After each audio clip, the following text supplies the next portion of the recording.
በአፍሪካ ቀንድ የተዘረጋው የዋሽንግተን አዲስ መረብና የኢትዮጵያ ተፈላጊነት መጨመር። በአፍሪካ ቀንድና በቀይ ባህር ቀጠና ውስጥ የሚታየው ተለዋዋጭ የጂኦፖለቲካ ትኩሳት የዓለም አቀፍ ሀያላን ሀገራትን ስልታዊ ፍላጎትና የቀጠናውን ሀገራት ሕልውና በአዲስ መልክ እያናወጠው ይገኛል። ዋሽንግተን በቀጠናው የምታራምደው የውጭ ፖሊሲ ለአካባቢው ሰላምና መረጋጋትን ከማምጣት ይልቅ የራሷን የበላይነት ለማስጠበቅ ሲባል የቀጠናውን የኃይል ሚዛን በድጋሚ ለመቅረጽ የምታደርገው ጥረት እንደሆነ የሱዳን ሆራይዘን ትንታኔ ያመላክታል።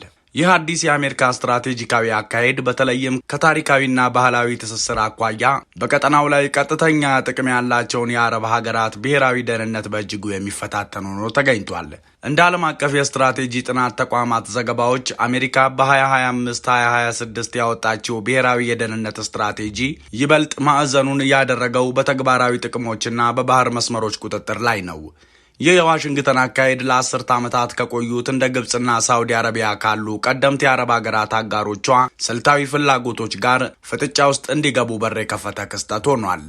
ቀይ ባህር የኤደን ባህረ ሰላጤን የባብኤል መንደብን ማነቆና የሱዊዝ ካናልን የሚያገናኝ በመሆኑ በዓለም አቀፍ የንግድና የነዳጅ ዝውውር ላይ ወሳኝ ሚና ያለው ስትራቴጂካዊ መስመር ነው። አሜሪካና ምዕራባውያን አጋሮቿ ይህንን ዓለም አቀፍ የባህር መስመር ሰላም ለማስከበር በሚል ስም አካባቢውን በከፍተኛ ሁኔታ ወታደራዊ መልክ እንዲይዝ እያደረጉት ይገኛሉ። ይህ የውጭ ኃይሎች የጦር መርከቦችና የባህር ኃይል ጥምረት በቀጠናው መበራከት በባህሩ ዙሪያ ባሉ ባለቤት ሀገራት ላይ ቀጥተኛ የሉዓላዊነት ስጋት መፍጠሩ አልቀረም።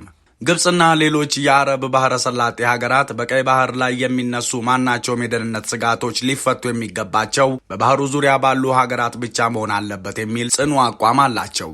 ሆኖም ዋሽንግተን የክልሉን ሀገራት ድምፅ ወደ ጎን በመተው የራሷን የደህንነት አወቃቀር በኃይል ለመጫን መሞከሯ በአረብ ሀገራትና በአሜሪካ መካከል ያለውን የዲፕሎማሲ ግንኙነት እያሻከረው ይገኛል። በቅርቡ በግብፅ በኤርትራና በሶማሊያ መካከል በአስመራ ከተማ የተደረገው የሶስትዮሽ ስምምነት በቀጠናው ላይ አዲስ የፖለቲካና የወታደራዊ ኃይል አሰላለፍ የፈጠረ ትልቅ ክስተት ነው።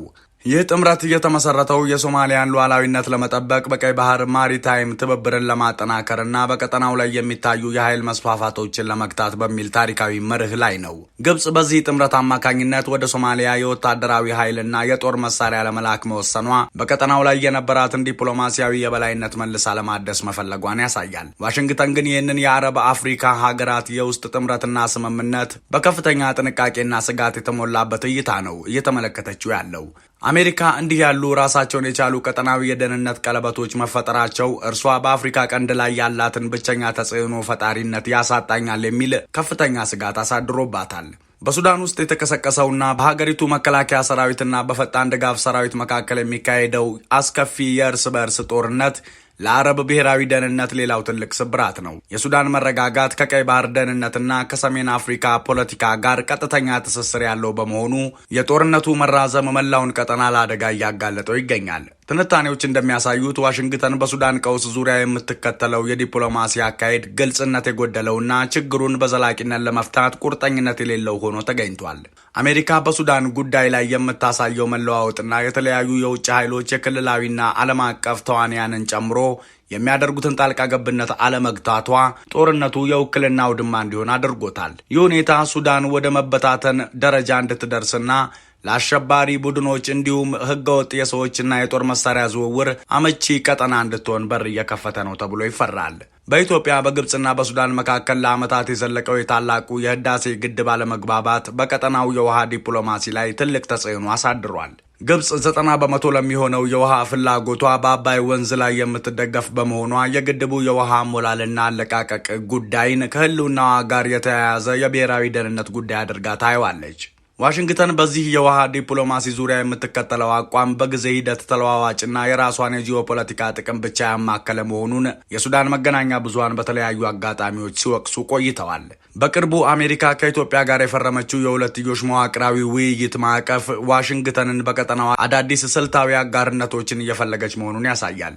ይህ የአሜሪካ አዲስ የዲፕሎማሲ አሰላለፍ የተለመዱት አጋሮቿ የሆኑት የአረብ ሀገራት በተለይም ግብፅ በውሃ ደህንነታቸው ላይ የሚሰማቸውን ስጋት ያላገናዘበ ነው በሚል ተቃውሞ እየገጠመው ይገኛል። በአሁኑ ወቅት የአፍሪካ ቀንድና ቀይ ባህር ከሀገር ውስጥ ግጭቶች ባለፈ በዓለም አቀፍ ሀያላን መካከል የባለ ብዙ ጽንፍ ፉክክር የሚካሄድበት ዋና የጦር አውድማ ሆኗል። በአንድ በኩል የአሜሪካና የምዕራባውያን ፍላጎት፣ በሌላ በኩል ደግሞ የሩሲያ፣ የቻይና፣ የቱርክና የኢራን ስትራቴጂካዊ ተሳትፎ በቀጠናው ላይ ያለውን ውጥረት ይበልጥ ውስብስብ አድርጎታል።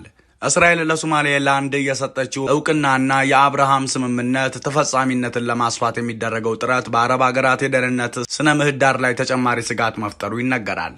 ዋሽንግተን እነዚህን ሁሉ የተለያዩና እርስ በርስ የሚጋጩ ፍላጎቶችን በራሷ ዓለም አቀፋዊ ፍላጎት ልክ ብቻ ለመምራት የምታደርገው ጥረት በቀጠናው ላይ የኃይል ሚዛን መዛባትን እያስከተለ ይገኛል። አሜሪካ በአፍሪካ ቀንድ የምታካሂደው የዲፕሎማሲና ወታደራዊ ጣልቃ ገብነት ስትራቴጂ የተለመዱትን የአረብ ሀገራትን የጋራ ጥቅሞችና ብሔራዊ ደህንነት ለአደጋ የሚያጋልጥ በመሆኑ ቀጠናው ወደ ከፋ አለመረጋጋት እንዳያመራ ከፍተኛ ስጋት ደቅኗል።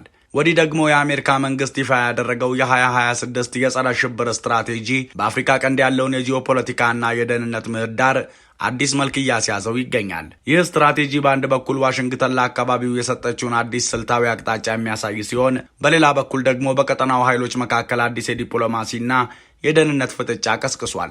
የሆርን ሪቪው እና የሱዳን ሆራይዘን ትንታኔዎች እርስ በርስ በማያያዝ የዋሽንግተን አዲስ ስሌትና የቀጠናው ምላሽ በሶስት ዋና ዋና ዘዋሪዎች መመልከት ይቻላል። የዋሽንግተን አዲሱ የጸረ ሽብር ፖሊሲ አሜሪካ ቅድሚያ በሚለው መርህ ላይ የተመሰረተ በመሆኑ በውጭ ሀገራት ላይ ያለውን ቀጥተኛ ወታደራዊ አሻራ በከፍተኛ ሁኔታ ይቀንሳል። አሜሪካ ወታደሮቿን በቀጥታ ከማሰማራት ይልቅ የደህንነት ኃላፊነቱን ለቀጠናው ታማኝ አጋሮች ማጋራት ትፈልጋለች። በዚህ አዲስ ስሌት ውስጥ በአካባቢው ያሉ እንደ ሱዳን ያሉ ሀገራት በመዋቅር መፈራረሳቸውን ተከትሎ የሽብር ስጋት መልሶ ያገረሸባቸው ቀጠናዎች ተደርገው ተለይተዋል። ይህንን ክፍተት ለመሙላትና የዓለም ንግድ ቁልፍ መተላለፊያ የሆነውን የቀይ ባህር መስመር ለመጠበቅ ዋሽንግተን ኢትዮጵያን በአፍሪካ ቀንድ እንደ ዋና መልህቅና ማዕከላዊ ተዋናይ አድርጋ እየተጠቀመችባት ይገኛል። ይህም አሜሪካ በኢትዮጵያ ላይ ጥላው የነበረውን የጦር መሳሪያ ማዕቀብ እንድታነሳና ወታደራዊ ትብብሯን እንድታድስ ምክንያት ሆኗል። ይሁን እንጂ ይህ አሜሪካ ከኢትዮጵያ ጋር የምታደርገው አዲስ ወታደራዊና የጸረ ሽብር ትብብር በአረብ ሀገራት በተለይም በግብፅና በሱዳን ዘንድ ከፍተኛ የደህንነት ስጋት ፈጥሯል። የሱዳን ሆራይዘን ትንታኔ እንደሚያመለክተው ዋሽንግተን በአፍሪካ ቀንድ የምታደርገው አዲስ የኃይል ሚዛን አቀማመጥ የአረብ ሀገራትን ብሔራዊ ደህንነት አደጋ ላይ የሚጥል ነው። ግብፅና ሱዳን አሜሪካ ለኢትዮጵያ የምታደርገው ወታደራዊ ድጋፍ በአባይ ወንዝ ዙሪያ ላለው የፖለቲካ ፍጥጫና በቀይ ባህር ላይ ላላቸው ስትራቴጂካዊ ቁጥጥር ሚዛኑን ወደ አዲስ አበባ የሚያደላ ያደርገዋል የሚል ስጋት አላቸው። በዚህም ምክንያት ዋሽንግተን ሽብርተኝነትን ለመዋጋት የምትዘረጋው መረብ ቀጠናውን ወደ አዲስ የኃይል ፍጥጫና የጎራ መደበላለቅ እየገፋው ይገኛል። ምንም እንኳን ስትራቴጂው በኢትዮጵያ ላይ ከፍተኛ የደህንነት ኃላፊነት የሚጥል ቢሆንም በውስጡ ትልቅ ክፍተት እንደያዘ የሆርን ሪቪው ትንታኔ ያመላክታል። አሜሪካ በቀጠናው ላይ ያላትን ወታደራዊ አሻራ እየቀነሰች ባለችበት በአሁኑ ወቅት መሬት ላይ ያለው የደህንነት ስጋት ግን እያደገ ነው። ከሁሉም በላይ ደግሞ ዋሽንግተን ጉዳዩን ጥቅምን ብቻ መሰረት ባደረገ መንገድ ስለምታየው ኃላፊነቱን በኢትዮጵያና መሰል አጋሮች ላይ ብትጥልም በምላሹ ምን አይነት ወታደራዊ የገንዘብ ወይም የደህንነት ዋስትና እንደምትሰጥ በግልጽ አላስቀመጠችም። ይህ የድጋፍና የተጽዕኖ አለመመጣጠን ደግሞ ስትራቴጂው መሬት ላይ ፍሬ እንዳያፈራ ትልቅ ጋሬጣ ሊሆንበት ይችላል። የአሜሪካ አዲሱ የ2026 የጸረ ሽብር ስትራቴጂ በአፍሪካ ቀንድ የነበረውን የቆየ የኃይል ሚዛን ሰብሮታል። ይህ አካሄድ የኢትዮጵያ ስልታዊ አስፈላጊነትን ቢያጎላውም በአረብ ሀገራት ዘንድ የፈጠረው ስጋትና አሜሪካ የምትሰጠው ዋስትና ግልጽ አለመሆን ቀጠናውን ወደማይታወቅ የጂኦፖለቲካ ውጥረት ውስጥ እየከተተው ይገኛል። ውድ ቤተሰቦቻችን እናንተስ አስተያየታችሁ ምንድን ነው? ሀሳብ አስተያየታችሁን አጋሩን። መሰናዶን ከወደዳችሁት ላይክ፣ መሰል መሰናዶች እንዲደርሷችሁ ደግሞ ቻናሉን ሰብስክራይብ ማድረግ አይርሱ። የዛሬን አበቃን። ሰላም በምድራችን ላይ ይስፈን። ሰላም